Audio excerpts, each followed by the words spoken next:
नमस्कार दोस्तों, स्वागत करता हूं आपका अपने यूट्यूब चैनल पर। यूपीपी, आरओ, एआरओ, साथ ही साथ आपके पेट को ध्यान में रखते हुए यहाँ पर सारी क्लास चलाई जाएंगी, जिसमें जो सब्जेक्ट मैं सबसे पहले शुरू करने जा रहा हूँ वो आपका ज्योग्राफी है। और ज्योग्राफी भी हम इंडियन ज्योग्राफी से स्टार्ट करेंगे, क्योंकि क्वेश्चन यहाँ से सर्वाधिक आते हैं। ठीक है, तो आपको सारी चीज़ें, पूरा सिलेबस आपको फ्री में मिलेगा और कोई ऐसा टॉपिक नहीं रहेगा जो आप यहाँ से छूटे। और आपके परीक्षा के लिए जितने भी महत्वपूर्ण चीज़ें हैं वो सारी चीज़ यहाँ पर डिस्कशन होंगे। उन सारी चीज़ों पर आपको कोई भी पेड कोर्स लेने की आवश्यकता नहीं है। तो आप इस चैनल के साथ बने रहिए और जितना ज़्यादा से ज़्यादा हो सके अपने मित्रों में इसे शेयर करिए, ताकि वो भी इस चीज़ का लाभ उठा सकें। तो आज का जो टॉपिक है वो आपका क्या है, भारत का भूगोल है। और ज्योग्राफी से मैं स्टार्ट कर रहा हूँ। ज्योग्राफी के पहले ज्योग्राफी सब्जेक्ट को कवर किया जाएगा, उसके बाद हिस्ट्री, फिर पॉलिटी, जैसे जैसे जो जो सब्जेक्ट हैं तो सारे सब्जेक्ट को कवर किया जाएगा। लेकिन स्टार्टिंग किससे हो रही है? ज्योग्राफी से हो रही है। हमें पढ़ना क्या है? तो भारत का भूगोल पढ़ना है। हमारे पास विश्व का भूगोल भी है, लेकिन विश्व के भूगोल को अभी नहीं पढ़ेंगे। भारत का भूगोल पहले पढ़ लेते हैं, क्योंकि सर्वाधिक क्वेश्चन यहीं से आते हैं। ठीक, तो पहले हेडिंग आप डाल सकते हैं भारत का भूगोल। इसके बाद अगर हम बात करें तो अपना जो भारत है, हम अभी हाल फिलहाल में तो जो विवाद चल रहा है वो आप देख ही रहे हैं कि इंडिया और भारत के नाम पर विवाद चल रहा है। इंडिया और भारत के नाम पर हमें पता है कि इसके अतिरिक्त भी और नाम हैं भारत के। ठीक है, अगर हम बात करें तो ये वैदिक आर्यों का निवास स्थान था। और इस देश का नाम इस आधार पर देखें तो आर्यावर्त भी है। क्या है आपका? इंडिया भारत के अतिरिक्त इसे आर्यावर्त भी कहते हैं। ठीक, और आर्यावर्त के अतिरिक्त इसे ब्रह्मावर्त भी कहते हैं।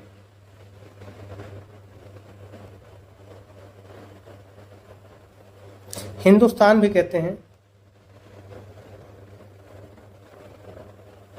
तो देखिए, इंडिया हो गया, भारत हो गया, आर्यावर्त हो गया, आर्यावर्त ब्रह्मावर्त तो लगभग एक ही है, हिंदुस्तान।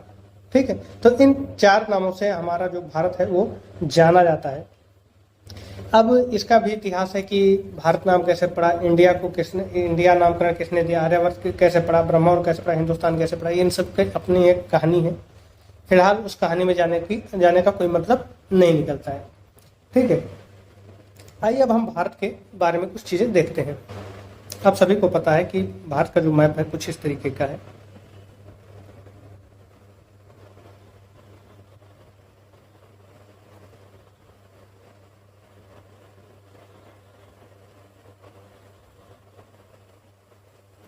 ये हम केवल ऊपरी हिस्सा ले रहे हैं।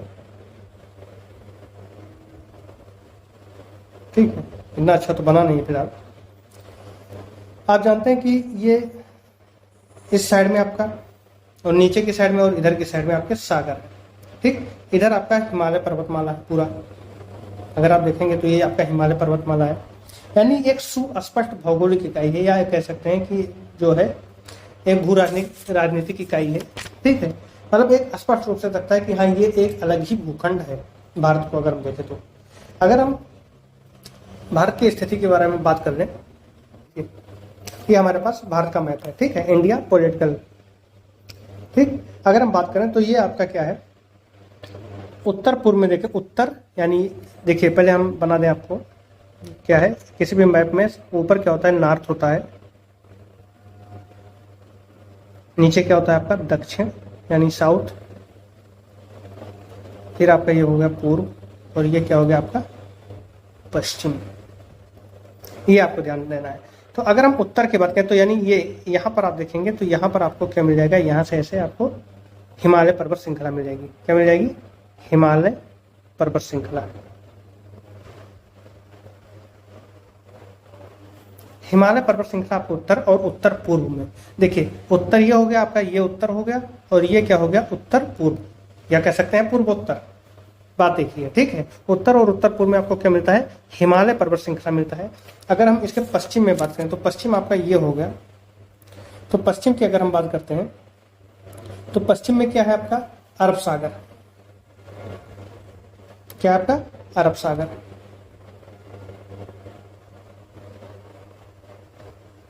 पूर्व में यहां पर देखते हैं अगर, तो यहां पर आपको बंगाल की खाड़ी मिल जाती है। नीचे हम देखते हैं तो नीचे आपका हिंद महासागर मिलता है। क्या मिलता है? हिंद महासागर। तो यानी अगर हम देखें तो ये तीन तरफ से आपका जल से घिरा हुआ है, और जो आपका उत्तर है, उत्तर दिशा में, वो आपका क्या है? वो हिमालय पर्वतमाला की श्रेणी इसको एक सीमा के रूप में वहां पर स्थित है भारत की।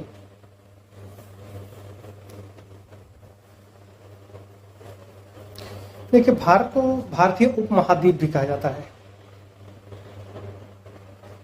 भारतीय उपमहाद्वीप, और इसके अंतर्गत भी आपके कई देश आ जाते हैं। जैसे आपका यहाँ पर आपका पाकिस्तान स्थित है, यहाँ आपका नेपाल हो गया, यहाँ आपका चीन हो गया, ये आपका बांग्लादेश हो गया, ये आपका म्यांमार हो गया, ये आपका श्रीलंका हो गया।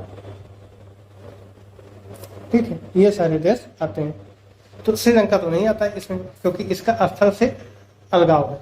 ठीक है, लेकिन बाकी चीजें देखिए, भारत और श्रीलंका के बीच में थोड़ी सी जलीय सीमा पड़ जाती है। ठीक है, या विभाजक के तौर पर जल है, लेकिन बाकी अगर आप देखें तो स्थल है। ठीक है, ठीक है, भारतीय उपमहाद्वीप के एक तरीके से देश है। और जब किसी हम अंतर्राष्ट्रीय संदर्भ में बात करते हैं तो जो बात आती है, तो भारत हुआ, श्रीलंका हुआ, ये सारी चीजें, तो इसे क्या क्या क्या कहा जाता है? दक्षिण एशिया। दक्षिण एशिया। ठीक है, तो आपको इंपॉर्टेंट क्या क्या चीजें हैं, अभी तो कुछ चीजें शुरुआत में बस एक तरीके से बेस बन रहा है। आपको ये देखना है कि भारत में जो आपके पड़ोसी देश हैं वो कौन कौन से आपके आ गए? पाकिस्तान आ गया, नेपाल आ गया, म्यांमार आ गया, बांग्लादेश आ गया, श्रीलंका आ गया, मालदीव आ जाता है, इसके साथ ही साथ आपका भूटान आ जाता है। ठीक, तो ये भारत के चारों तरफ के देश हैं। अब यहां पर हम कुछ महत्वपूर्ण चीजें लिख लेते हैं। नंबर 1 आपका क्या है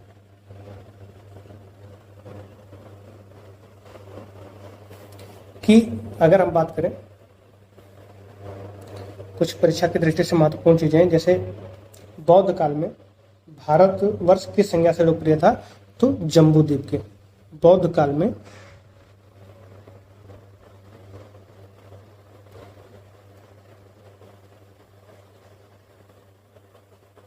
भारतवर्ष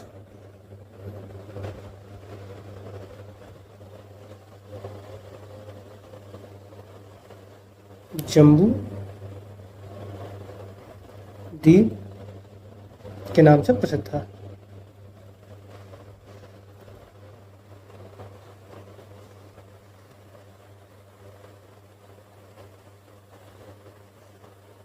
ठीक है, बौद्ध काल में भारतवर्ष किस नाम से प्रसिद्ध था? तो जम्बू द्वीप के नाम से प्रसिद्ध था।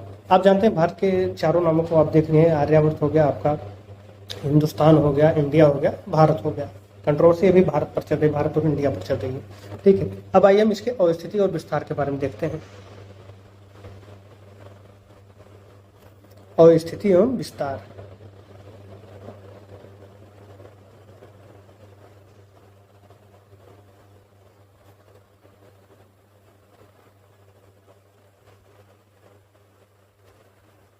देखिए, हम क्वेश्चन भी यहाँ पर करेंगे, पहले टॉपिक को समझेंगे, उसके साथ ही साथ क्वेश्चन भी करेंगे, ताकि कोई भी चीज छूटे ना। जो चीजें टॉपिक से छूट रही हैं वो क्वेश्चन से कंप्लीट कर लिया जाएगा। और अगर आप वीडियो के साथ बने रहेंगे तो वास्तव में बहुत ही मजा आने वाला है, बहुत ही अच्छे से सारी चीजें आप समझ सकते हैं।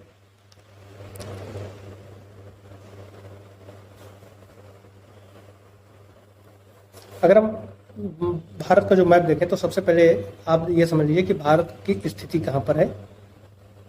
तो ये आपकी पृथ्वी हो गई। ठीक, फिर से हम पृथ्वी को बना ले रहे हैं। ये आपकी पृथ्वी हो गई। अब किसी भी गोले पर, या मान लीजिए अगर आपके पास कोई गेंद है, तो ये डिसाइड करना कि कौन सा बिंदु कहाँ पर है बहुत मुश्किल हो जाता है। उसके लिए हमें कोई एक रेफरेंस पॉइंट लेना पड़ेगा या रेफरेंस लाइन लेना पड़ेगा, तभी हम डिसाइड कर सकते हैं उस रेफरेंस लाइन के थ्रू कि कहाँ पर कोई बिंदु है। ठीक है, एक संदर्भ रेखा होनी चाहिए, उसी के संदर्भ में हम चीजों को निर्धारित करेंगे तो इसके लिए हम क्या करते हैं कि आप लोगों ने कक्षा 10 में पढ़ा होगा कोऑर्डिनेट ज्योमेट्री, निर्देशांक ज्यामिति। तो उसी तरीके से कुछ यहाँ पर भी हम कर लेंगे। तो एक रेखा ऐसे खींच लेते हैं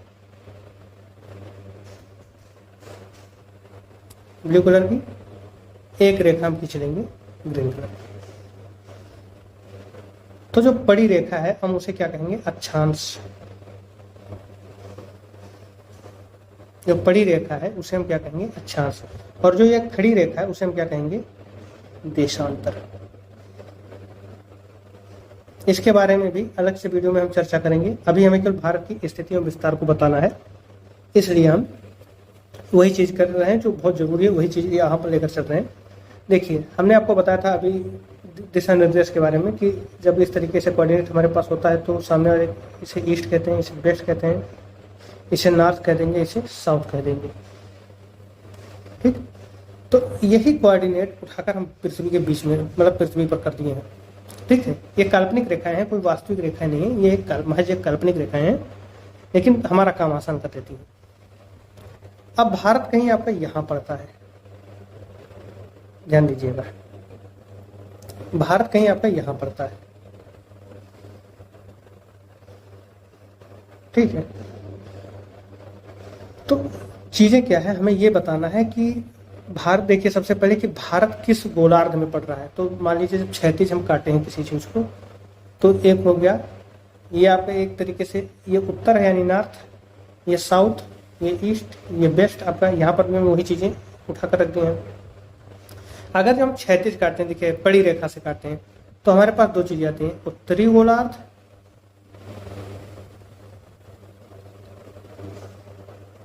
और आता है दक्षिणी गोलार्ध।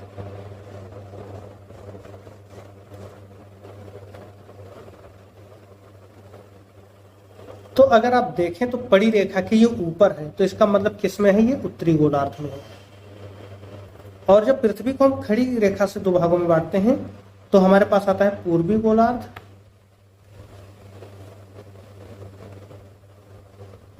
और आता है पश्चिमी गोलार्ध।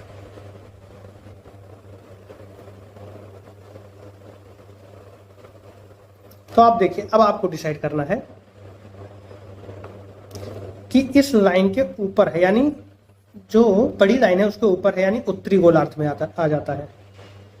भारत की स्थिति कहां पर है, देखिएगा उत्तरी गोलार्ध में है, अगर हम बड़ी लाइन के सापेक्ष देखते हैं तो।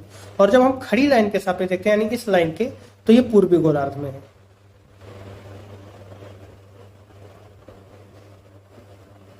ठीक, तो यानी ये उत्तरी गोलार्ध में है और पूर्वी गोलार्ध में है। तो भारत हमारा कहाँ है, उत्तरी गोलार्ध में है और पूर्वी गोलार्ध में है। तो ये चीजें क्लियर हुई। अब इसके आगे हम बढ़ते हैं।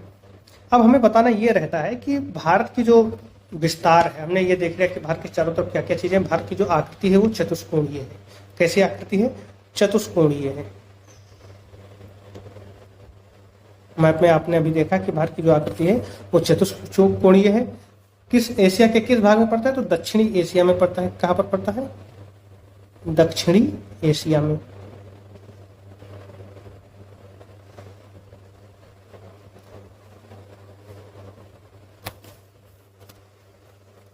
अब आइए हम भारत के विस्तार की बात करते हैं।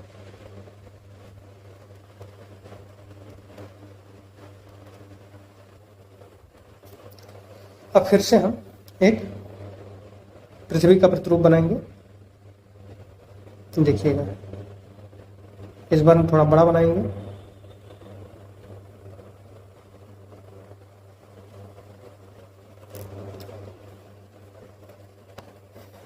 हम बड़ी रेखा ऐसे खींच देंगे।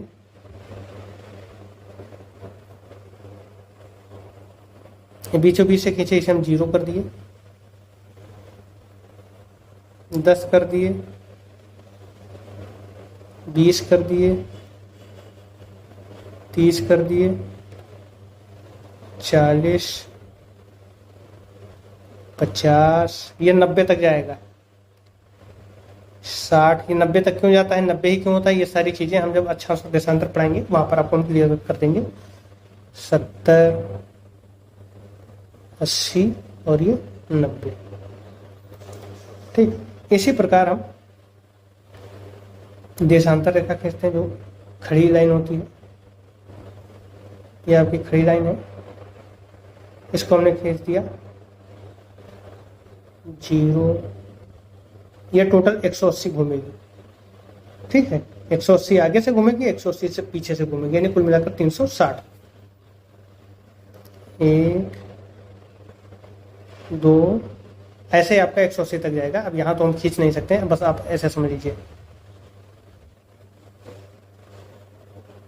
दरअसल ये बनाने का मतलब ये है कि एक जो ग्रिड बनता है, हमें ये बताना है कि जो भारत है वो उसका सबसे ऊपरी सिरा किस ग्रिड पर आता है और सबसे निचला सिरा किस ग्रिड पर आता है।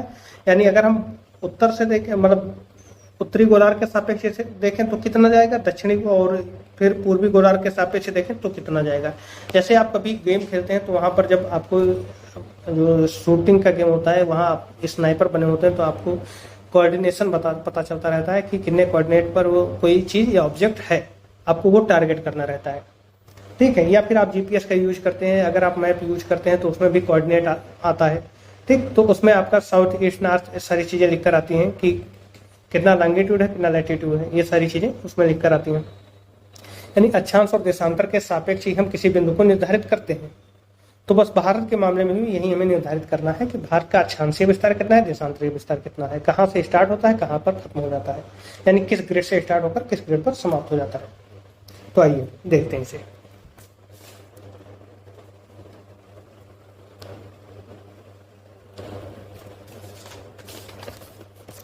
भारत का जो स्टार्टिंग है, मान लीजिए यहाँ से सबसे लास्ट पॉइंट नीचे, भारत का सबसे नीचे का पॉइंट ये है आपका। सुनिए, आपको हम मैप पर लिए चलते हैं। देखिए ये आपका मैप है। अब अगर हम बात करें तो भारत की जो मुख्य भूमि होती है वो यहाँ से स्टार्ट होती है। देखिएगा नीचे, सबसे नीचे टच किया है, तो ये किस लाइन पर जाता है ये हमें बताना है, ये किस अक्षांश पर जाता है। तो ये जो अक्षांश है ये आपका स्टार्ट होता है 8 डिग्री 4 मिनट से। ये मुख्य भूमि की बात हम कर रहे हैं, क्योंकि अगर आप देखेंगे तो इसके अतिरिक्त 8 डिग्री के नीचे भी हमारे कुछ जो द्वीप हैं, जो संपूर्ण भारत के जो द्वीप आते हैं, उनकी स्टार्टिंग पहले ही शुरू हो जाती है। वो कुछ नीचे से होकर जाते हैं, और वो कुछ नीचे से मतलब कितना, तो वहाँ जो अगर टोटल हम देखें संपूर्ण लेकर चलते हैं अगर, तो वो स्टार्ट होता है 6 डिग्री 45 मिनट से। ये ध्यान रखिएगा, 6 डिग्री 45 मिनट से आपकी स्टार्टिंग होती है, ठीक है। 6 डिग्री 45 मिनट से आपकी स्टार्टिंग होती है, और ये टच किससे करता है, तो ग्रेट निकोबार को।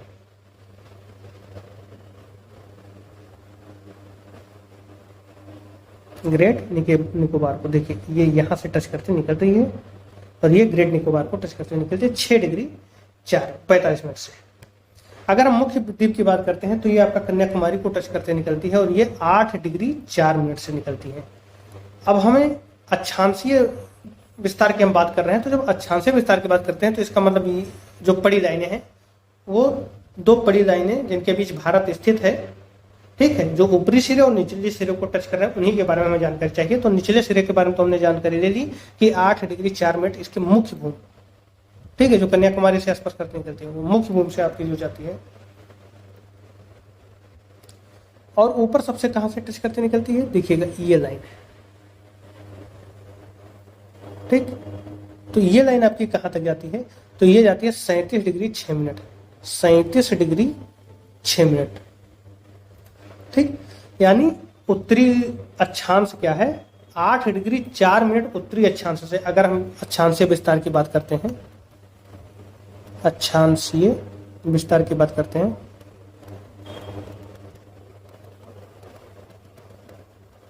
तो अक्षांशीय विस्तार नोट कर लीजिएगा।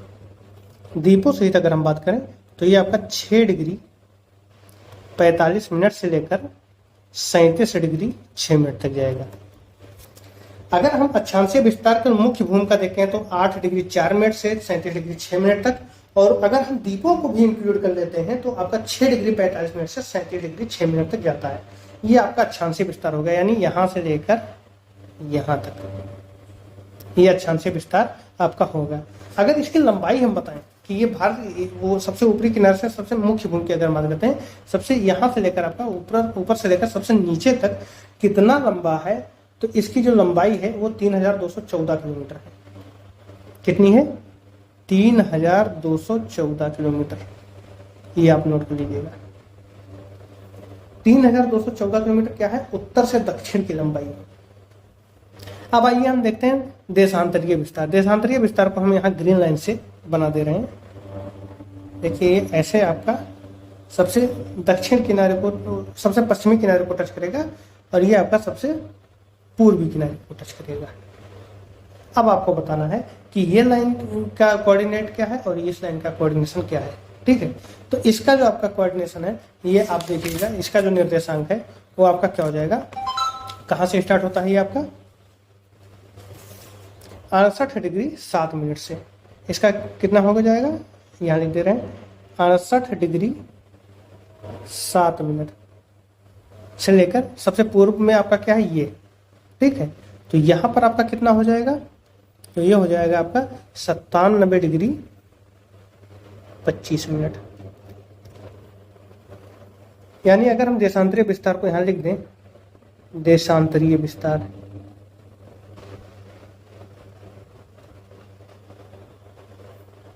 तो ये आपका क्या हो जाएगा 68 डिग्री 7 मिनट से लेकर 97 डिग्री 25 मिनट। ये आपका क्या हो जाएगा, देशांतरीय विस्तार हो जाएगा। अब हम उत्तर से पूर्व से पश्चिम की हम लंबाई देख लेते हैं कितना है।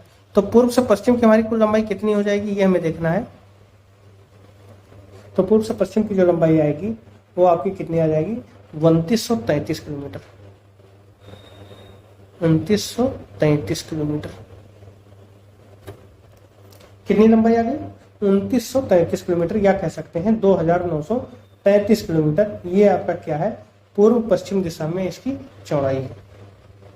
यानी अगर हम उत्तर से दक्षिण की ओर चलते हैं तो उत्तर से दक्षिण की ओर चलने पर हमारे पास जो लंबाई आती है वो भारत का, अगर हम सबसे उत्तरी किनारे से यात्रा करना शुरू करते हैं दक्षिण तक, तो हमारा कितना किलोमीटर, हमें कितने किलोमीटर चलना पड़ेगा, तो 3214 किलोमीटर में चलना पड़ेगा। अगर हम यही बात पूर्व से पश्चिम के बारे में बात करें तो हमें 2933 किलोमीटर चलना पड़ेगा। इसका मतलब ये हुआ कि उत्तर से दक्षिण की लंबाई जो है वो भारत की ज्यादा है अपेक्षाकृत पूर्व से पश्चिम की। ठीक है, अब हम थोड़ा देख लेते हैं कि, तो ये हो गया भारत के विस्तार के बारे में चर्चा। हमने भारत का विस्तार के बारे में चर्चा किया। यहाँ पर हमने देखा कि जो इसकी मुख्य भूमि है वो 8 डिग्री 4 मिनट से स्टार्ट हो जाती है और 37 डिग्री 6 मिनट तक जाती है अक्षांश पर। यानी सबसे निचला अक्षांश आपका 8 डिग्री 4 मिनट को टच करता है जब हम मुख्य भूमि की बात करते हैं। अगर हम द्वीपों को भी ले लें, इंक्लूड कर लें, तो ये 6 डिग्री 45 मिनट पर ही पहले टच कर जाती है। ठीक है, सबसे निचला क्या आता है, 6 डिग्री 45 मिनट पर टच करती है और फिर ऊपर जाते हुए 37 डिग्री 6 मिनट तक जाती है। उसके बाद भारत खत्म हो जाता है वहाँ पर। ठीक है, भारत की सीमा वहाँ पर खत्म हो जाती है। और हम जब पश्चिम में बात करते हैं तो पश्चिम में आपका शुरुआत होता है 37 डिग्री 6 मिनट से और यहाँ से स्टार्ट होता है भारत, और फिर पूर्व में कहाँ तक जाता है 97 डिग्री 25 मिनट तक जाता है। उसके बाद भारत की सीमा वहाँ पर समाप्त हो जाती है। तो ये भारत की लंबाई और चौड़ाई, अक्षांशीय विस्तार और देशांतरीय विस्तार है। अगर हम बात करें कि भारत के उत्तर से दक्षिण की लंबाई तो ये 3214 किलोमीटर है, और बात करते हैं अगर हम पूर्व से पश्चिम की लंबाई तो ये 2933 किलोमीटर। इतनी चीजें समझ में आती। अब हम आगे बढ़ते हैं।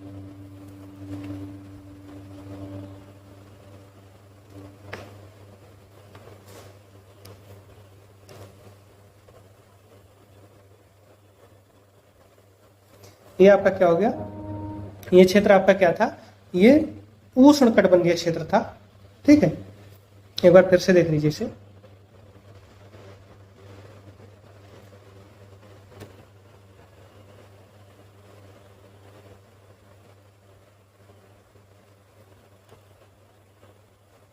ये 0 डिग्री हो गया, ये 23.5 डिग्री अक्षांश, उत्तरी अक्षांश,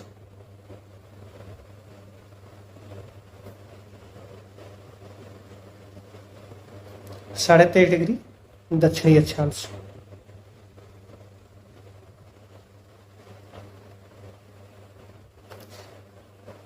इन दोनों के बीच के क्षेत्र को हम क्या कहते हैं, उष्णकटिबंधीय क्षेत्र। क्या कहते हैं, उष्णकटिबंधीय क्षेत्र।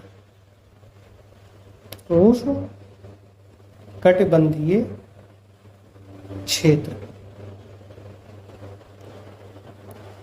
ठीक है,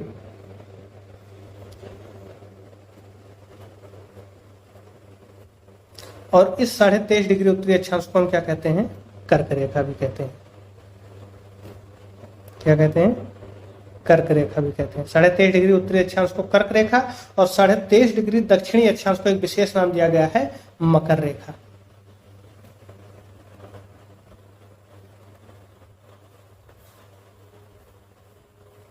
ये आपका ट्रॉपिक ऑफ कैंसर और आपका क्या हो जाएगा? Tropic of Capricorn. ठीक है, तो इस क्षेत्र को हमने क्या कह दिया? उष्ण कटिबंधीय। इसके ऊपर क्या होता है? शीतोष्ण क्षेत्र होता है। यहाँ क्या होता है? शीत भी होती है, उष्ण भी होता है। और ये कहां तक जाता है? 66.5 डिग्री। इसके ऊपर आपका क्या आ जाता है? शीत क्षेत्र, शीत कटिबंध। ठीक है, यहाँ पर हमेशा ठंडी ही रहेगी। इसी प्रकार आपका 66.5 डिग्री नीचे तक भी यही चीज है, जो ऊपर है वही नीचे है। अब भारत की स्थिति क्या है, ये हमें देखना है कि भारत जो है हमारा, वो क्या उष्ण कटिबंध में आता है या उपोष्ण में आता है या आपका शीत क्षेत्र में आता है? तो अब ध्यान दीजिएगा कि जो भारत है,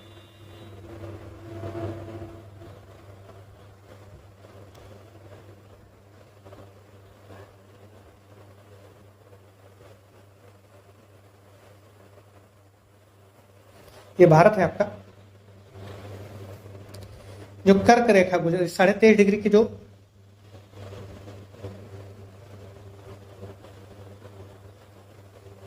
अक्षांश गुजरती है, 23.5 डिग्री अक्षांश जो आपका गुजरता है, 23.5 डिग्री अक्षांश है आपका। इसी को हम क्या कहते हैं? कर्क रेखा भी कहते हैं। ठीक, ये भारत को 2 बराबर भागों में बांटता है। अब 2 बराबर भागों में बांटता है। अब 23.5 डिग्री तक तो हमारा कौन सा क्षेत्र था? तो ये हमारा उष्ण क्षेत्र था। ये आपका क्या था? उष्ण क्षेत्र। ठीक है, ये पूरा जो आपका है, ये आपका 0 डिग्री अगर हम मान लें तो 0 डिग्री के 23.5 डिग्री नीचे और 23.5 डिग्री ऊपर तक आपका क्या है? उष्ण कटिबंधीय क्षेत्र है। ठीक है, उष्ण कटिबंधीय क्षेत्र। इसके ऊपर आपका क्या आ जाता है? शीतोष्ण। क्या था ये? शीतोष्ण। और ये कहां तक शीतोष्ण कहां तक जाता है? तो ये आपका जाता है 66.5 डिग्री तक। तो ये आपका उष्ण कटिबंधीय हो गया और इसके ऊपर शीतोष्ण आ गया। तो यानी भारत जो है वो दोनों कटिबंध में पड़ता है, शीतोष्ण। ठीक है, अब ये जो आपका 23.5 डिग्री कर्क रेखा है, ये सूर्य मैक्सिमम यहीं तक आता है। ठीक है, सूर्य मैक्सिमम यहीं तक आता है। इसके बाद शीतोष्ण क्षेत्र में डायरेक्ट आपको सूर्य की किरणें नहीं मिलेंगी, उधर से आपको तिरछी किरणें मिलेंगी, सीधी किरणें नहीं मिलेंगी। तो ये आपका हो गया कि भारत की जो स्थिति है वो शीतोष्ण क्षेत्र में भी है और उष्ण कटिबंध क्षेत्र में भी है। अब यहाँ से क्वेश्चन आपसे पूछा जाता है कि भारत की जो ये कर्क रेखा है, जो इसे 2 बराबर भागों में बांट रही है, या जो इसके कटिबंधों को अलग करती है, उष्ण और उपोष्ण या शीतोष्ण कह दीजिए, ठीक है, वो आपका किन किन राज्यों से होकर गुजरती है। तो ये क्वेश्चन बहुत ज्यादा पूछा जाता है कि जो कर्क रेखा होती है वो किन किन राज्यों से होकर गुजरती है। तो आइए हम उन राज्यों के नाम लिख लेते हैं।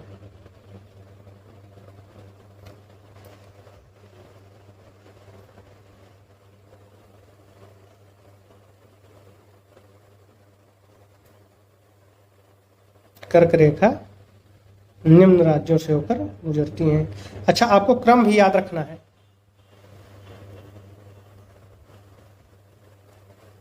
पहले आप नोट कर लीजिए, फिर इसे हम मैप पर दिखाते हैं। इनका क्रम क्या है? सबसे पहले आपका क्या हो जाएगा? सबसे पश्चिम में आपका क्या पड़ेगा? गुजरात। गुजरात से जब आप बढ़ेंगे तो हल्का सा राजस्थान का एरिया भी कवर कर लेता है, मतलब राजस्थान के एरिया से ये निकलता है। राजस्थान के बाद आपका आ जाता है मध्य प्रदेश।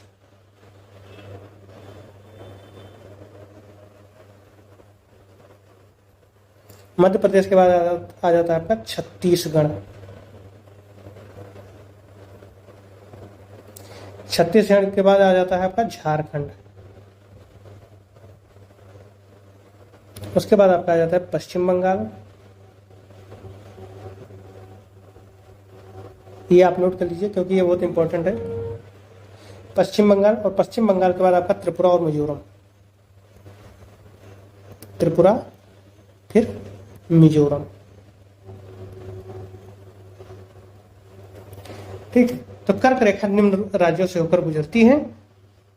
ठीक है, गुजरात हो गया, राजस्थान हो गया, मध्य प्रदेश हो गया, छत्तीसगढ़ हो गया, झारखंड हो गया, पश्चिम बंगाल हो गया, त्रिपुरा हो गया, मिजोरम हो गया। एक बार आप ध्यान से हमारे साथ बोल लीजिए किन किन राज्यों से होकर गुजरती हैं।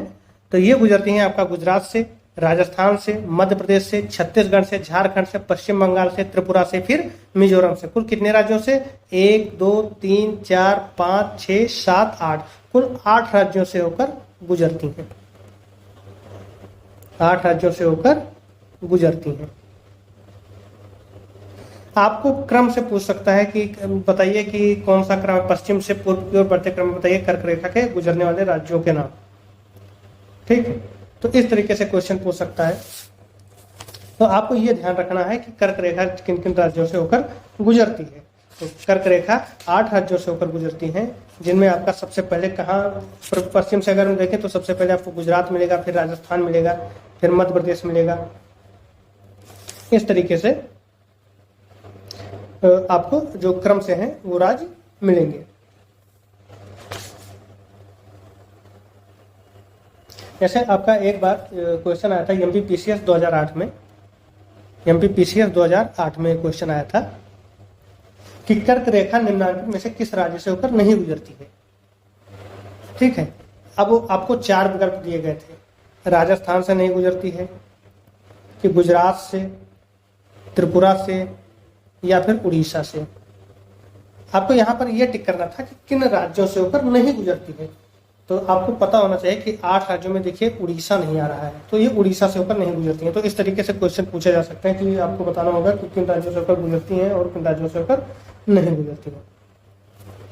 और एक दूसरा क्वेश्चन इस तरीके से पूछ लेते हैं कि कर्क रेखा के सबसे निकट स्थित शहरों के नाम बताइए या सबसे दूर स्थित शहरों के नाम बताइए। तो इसके लिए आपको बेहतर तरीके से पढ़ना पड़ेगा। ठीक, आपके पेट में या क्या नाम है, जो वनडे एग्जाम है छोटे मोटे, उनमें तो इस तरीके से क्वेश्चन नहीं पूछते, लेकिन पीसीएस या फिर आपके आईएएस एग्जाम में ऐसे क्वेश्चन पूछ लिए जाते हैं कि कर्क रेखा के निकट शहरों के नाम बताइए या निकट स्थित शहरों के नाम बताइए। ठीक है, तो इस तरीके से क्वेश्चन पूछ लिए जाते हैं। आइए अब हम इसे मैप के माध्यम से देखने की कोशिश करेंगे कि किन किन राज्यों से होकर गुजरती है, उसे मैप पर हम देख लेते हैं।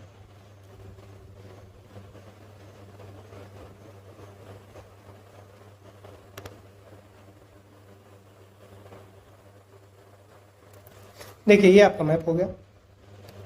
अब मैप में हम क्या देखेंगे कि कहाँ कहाँ, देखिए सबसे पहले ये जो आपकी डॉटेड लाइन है वो क्या है, कर्क रेखा है। इसे ही 23.5 डिग्री उत्तरी अक्षांश भी कहते हैं। उत्तरी अक्षांश भी कहते हैं। क्या कहते हैं? 23.5 डिग्री उत्तरी अक्षांश। यही 23.5 डिग्री अगर हम नीचे जाएं, विषुवत रेखा के नीचे हम देखें तो वहां पर मकर रेखा हो जाती है। ठीक है, तो ये कर्क रेखा है, ये 23.5 डिग्री उत्तरी अक्षांश को कर्क रेखा कहते हैं। आइए हम देखते हैं कि किन किन राज्यों से होकर ये गुजरती है। तो सबसे पहले भारत में प्रवेश करती है। अगर हम पश्चिम से पूर्व की ओर बढ़े तो पश्चिम से पूर्व की ओर हम बढ़ रहे हैं। देखिए एरो का निशान क्या है, पश्चिम से हम पूर्व की ओर चल रहे हैं। तो सबसे पहले ये आपका गुजरात राज्य है, तो सबसे पहले आपका ये गुजरात में प्रवेश करता है। फिर ये आपका राजस्थान है। अब आप देखेंगे राजस्थान ऊपर है तो ये कैसे जा रही है, तो आप देखिए थोड़ा सा हिस्सा ये राजस्थान है, इतना हिस्सा ये राजस्थान से होकर निकलता है। फिर आपका मध्य प्रदेश आ जाता है, ये आपका आ गया मध्य प्रदेश। मध्य प्रदेश के बाद आ जाता है आपका छत्तीसगढ़। छत्तीसगढ़ के आगे जब हम बढ़ेंगे तो फिर आपका आ जाएगा क्या, झारखंड। झारखंड के आगे बढ़ेंगे तो पश्चिम बंगाल। पश्चिम बंगाल के बाद ये आपका बांग्लादेश है गया, इसे हम छोड़ देते हैं। फिर आगे यहाँ पर बढ़ते हैं तो ये आपका हो गया त्रिपुरा, और ये आपका क्या होगा, मिजोरम। तो कुल 8 राज्यों से होकर गुजरती है। सबसे पूर्व में कौन से राज्य में मिलती है कर्क रेखा, तो हमें मिजोरम में मिलती है। सबसे पश्चिम में आपका गुजरात में है। गुजरात के बाद राजस्थान आ जाता है। राजस्थान के बाद आपका मध्य प्रदेश आ जाता है। क्रम से आपको ये ध्यान रखना है, गुजरात, राजस्थान, मध्य प्रदेश, फिर छत्तीसगढ़, फिर झारखंड, फिर पश्चिम बंगाल, फिर आपका त्रिपुरा, फिर आपका मिजोरम। तो ये पश्चिम से पूर्व की ओर क्रम है राज्यों के जहां से आपके कर्क रेखा गुजरती है। ठीक है। अब आपको प्रश्न दे दिया जाता है कि बताइए कि निम्न में से किस राज्य से कर्क रेखा होकर नहीं गुजरती है, जैसा कि हमने आपको एमपीपीएससी 2008 के क्वेश्चन का एक उदाहरण देकर आपको बताया था। तो वहां पर आपने उड़ीसा टिक किया कि उड़ीसा से होकर नहीं गुजरती। इसी प्रकार ऐसे भी क्वेश्चन पूछे जा सकते हैं जहां पर यह कह दिया जाए कि बताइए कि निम्न में से किस राज्य से होकर कर्क रेखा गुजरती है। आपको विकल्प दे दिया गया जम्मू कश्मीर, हरियाणा, पंजाब, राजस्थान। तो आपको राजस्थान टिक कर देना है कि राजस्थान से होकर गुजरती है। तो ये आपको क्रम याद रखना है, राज्यों के नाम याद रखने हैं। लेकिन अब लेवल थोड़ा बढ़ गया है। अब क्वेश्चन आपसे ये पूछता है कि बताइए कर्क रेखा के निकट कौन सा नगर स्थित है। तो इसके लिए आपको नगरों की जानकारी भी होनी चाहिए और ये भी पता होना चाहिए कि उनका अक्षांशीय दूरी कितना है, कर्क रेखा से उनकी अक्षांशीय दूरी कितनी है, या उनका अक्षांशीय जो निर्देशांक है वो कितना है। अगर आपको निर्देशांक पता है तो आप क्लियर बता सकते हैं कि वो कितनी मतलब पास में है या दूर में है। तो इस वीडियो में हमने कर्क रेखा के बारे में अध्ययन किया, इसके बाद भर की अवस्थितियों विस्तार के बारे में थोड़ा बहुत अध्ययन किया। अगले वीडियो में हम बात करेंगे इसके आगे जो टॉपिक हैं उन सारी चीज़ों के बारे में और इस पर आधारित प्रश्नों के बारे में भी चर्चा करेंगे। ये जो आपका चल रहा है वो ROARO को ध्यान में रखते हुए हम सिलेबस कंप्लीट करेंगे और ROARO 2023 को लक्ष्य बनाते हुए हम चलेंगे और सारे क्वेश्चन कंप्लीट करेंगे। इसके बाद हम दूसरे सब्जेक्ट को भी टच करेंगे और मंतव्य यही है कि कोई ऐसा क्वेश्चन छूटे ना जो आने की संभावना जिसकी हो और वो हम लोगों से बच जाए। तो सारे क्वेश्चन करेंगे और एकदम कॉन्सेप्ट क्लियर रखेंगे ताकि पेपर पहले बार में ही निकल जाए। ठीक, तो इस वीडियो में बस इतना ही। मिलते हैं नेक्स्ट वीडियो में। धन्यवाद।